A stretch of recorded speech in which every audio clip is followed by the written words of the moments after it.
हजरत आदम भी मौजूद हैं, हजरत मूसा भी मौजूद हैं, हजरत ईसा भी मौजूद हैं, बड़े बड़े जनाबे अली हुसैन वाले हजरत यूसुफ भी मौजूद हैं। लेकिन नबी पाक अलैहिस्सलाम को मुसल्ला इमामत पर खड़े किया गया कि या रसूलल्लाह आप जमात कराएं, जिससे ये बात साबित हुई कि नबी पाक अलैहिस्सलाम इल्म के एतबार से, तकवे के एतबार से, खुलक के एतबार से, हुस्न के एतबार से तमाम अंबिया रसूल से अफजल और आला है। मेरे भाइयों मेरी बहनों, नबी पाक अलैहिस्सलाम ने जमात कराई। अब फिर मैं आपसे पूछता हूं कि देखिए कि उन्होंने जमात अपनी शरीयत के मुताबिक पढ़ाई या इब्राहिम अलैहिस्सलाम या मूसा अलैहिस्सलाम, ईसा अलैहिस्सलाम की शरीयत के मुताबिक? उसका जवाब है कि अपनी शरीयत के मुताबिक। तो जब अपनी शरीयत के मुताबिक नमाज पढ़ाई तो उन्होंने पीछे पढ़ी ना, तो उन्होंने अपनी शरीयतों पर अमल नहीं किया बल्कि नबी पाक की शरीयत पर अमल किया।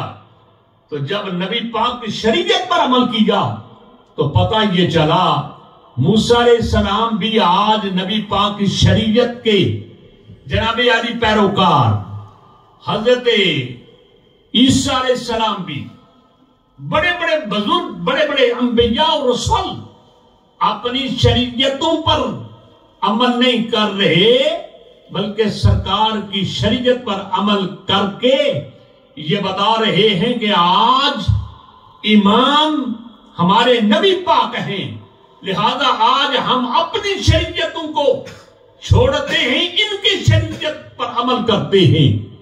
तो मेरे भाइयों मेरी बहनों, आज इसलिए हम ये कहते हैं कि आज शरीयत मूसवी पर, शरीयत ईसवी पर, इब्राहिमी पर अमल नहीं होगा बल्कि शरीयत मुहम्मदिया अला साहिब सलाम पर अमल होगा। फिर जरा तवज्जो कीजिएगा, अभी तो नमाज लेने जा रहे हैं लेकिन नमाज पढ़ा कर जा रहे हैं।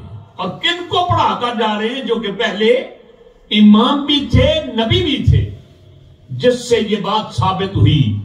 आला हज़रत ने इसलिए तो कहा नमाज अक्सा में था यही सिर, आया हुमाना अव्वल आखिरी,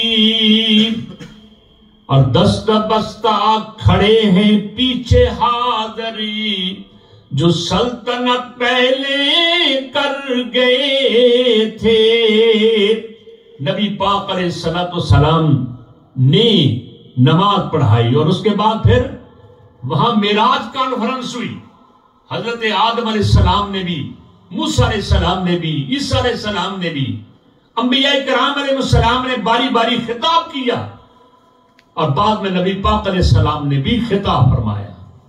और नबी पाक ने खिताब किया इस सिलसिला में इंशाअल्लाह गुफ्तगू होगी, लेकिन मैं अब आखिरी बात कर रहा हूं। नबी पाक अलैहिस्सलाम को अल्लाह ताला ने कहां तक मेराज कराया और कहां तक अल्लाह ताला अपने प्यारे हबीब को ले गया, इसके मुतल्लिक अल्लाह ताला ने दना फतदल्ला फकाना काबा कौसैनी औ अदना फरमाया। इसके मुतल्लिक इंशाअल्लाह मजीद मैं अगले दर्स में अर्ज करने की सआदत हासिल करूंगा। मैं आप तमाम अहबाब और बहनों की खिदमत में अर्ज कर रहा हूं कि ये जो शब महराज बुध और जुमेरात के दरमियानी रात है, इस रात को जागें, दरूद शरीफ पढ़ें, जिक्र अज़कार करें। और ये बात उलमा ने लिखी है कि जब भी मुबारक दिन या मुबारक रातें आती हैं तो अल्लाह ताला बरक़ात और रहमतों का नज़ूल उसी तरह नाजिल करता है। देखिए कि नबी पाक ने जुमे के मतलब फरमाया कि जुमा सैयदुल अय्याम है, जुमा तमाम दिनों का सरदार है। और जुमे का दिन जब भी आता है तो वही बरकतें, वही रहमतें अल्लाह नाज़िल करता है।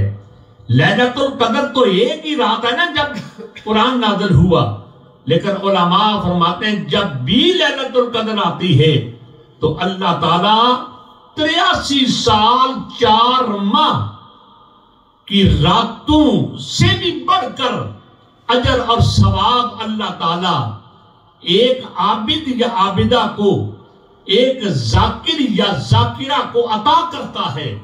हालांकि कुरान तो एक ही रात को नाज़िल हुआ, लेकिन जब वो रात आती है तो वही बरक़ात का नज़ूल होता है। मैंने ही मेरे भाइयों मेरी बहनों, लैलाए शबे मेराज, लैलाए मेराज जब ही आए तो वही बरक़ात नाज़िल होती हैं।